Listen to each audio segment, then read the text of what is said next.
teman-teman, selamat datang di podcast ini. Semoga kamu lagi dalam keadaan baik dan penuh semangat. Hari ini kita bakal ngobrol tentang satu hal penting. Bagaimana sih cara mengembangkan bakat atau talenta diri? Banyak orang bilang, aku gak punya bakat. Padahal seringkali bakat itu belum ketemu, bukan gak ada. Pertama, kita perlu kenali diri sendiri. Coba tanyakan ke diri kamu, aktivitas apa yang bikin kamu betah berjam-jam? Hal apa yang kalau dikerjakan capek atau lelah, tapi tetap ingin dilanjutkan? Biasanya disitulah bakat bersembunyi. Kedua, berani mencoba banyak hal. Jangan takut gagal, karena dari mencoba kita jadi tahu mana yang cocok dan mana yang tidak. Ingat, menemukan bakat itu proses eksplorasi, bukan tebak-tebakan.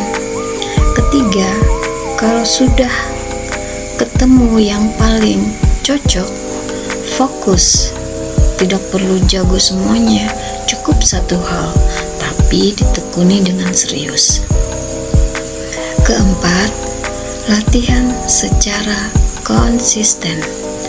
Tidak harus lama, yang penting rutin. 15 menit sehari jauh lebih berharga daripada menunggu ketika suasana hati datang. Kelima, belajar dari orang lain. Misalnya dari mentor, dari buku, dari video, atau dari podcast juga. Orang yang sudah lebih dulu sampai biasanya punya jalan yang bisa kita pelajari. Dan yang terakhir, berani tampil dan bisa menerima masukan. Kritik bukan untuk menjatuhkan, tapi untuk menaikkan level kita. Teman-teman, bakat tanpa latihan hanya akan jadi potensi, tapi bakat yang diasuh dengan konsisten bisa jadi kekuatan hidup. Jadi pertanyaannya sekarang, bakat apa yang ingin kamu kembangkan mulai hari ini? Nah, teman-teman, kadang kita bingung karena mikir bakat itu cuma misalnya soal menyanyi atau melukis. Padahal sebenarnya bakat itu banyak sekali bentuknya. Yang pertama, misalnya bakat komunikasi.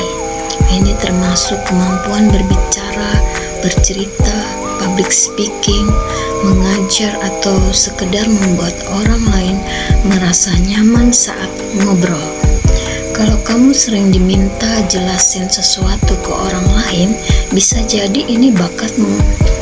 Kedua, bakat bahasa. Misalnya, cepat menangkap bahasa asing, suka belajar kata baru, atau mudah menulis. Bakat ini cocok untuk penerjemah, penulis, guru, atau content creator. Ketiga, bakat kreatif seperti menggambar, desain, menulis cerita, membuat konten, editing video, atau musik. Biasanya muncul dari imajinasi yang aktif dan ide yang mengalir terus. Keempat, bakat logika dan analisis. Ini terlihat dari kemampuan memecahkan masalah, berhitung, menyusun strategi, atau berpikir sistematis. Nah, ini cocok di bidang teknologi, bisnis, atau perencanaan. Kelima, bakat sosial dan empati. Kalau kamu mudah memahami perasaan orang lain, misalnya suka membantu atau jadi tempat curhat, itu bakat juga. Bakat ini penting penting di dunia pendidikan, misalnya konseling dan pelayanan. Keenam, bakat kepemimpinan. Biasanya muncul saat kamu sering dipercaya mengatur, mengambil keputusan, atau menggerakkan tim.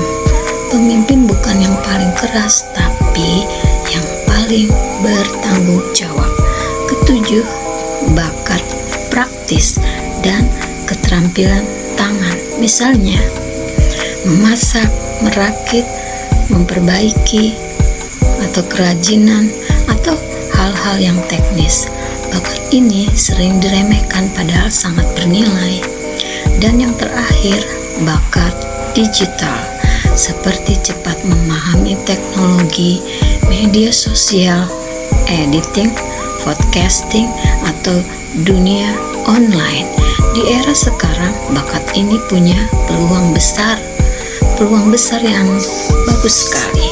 Teman-teman, semua orang pasti punya minimal satu bakat. Masalahnya bukan aku tidak punya bakat atau berbakat, tapi mungkin aku atau kita belum sadar bakat kita itu apa sih. Jadi coba refleksi lagi dari semua tadi, mana yang paling dekat dengan dirimu. Terima kasih. Sampai jumpa di episode mendatang.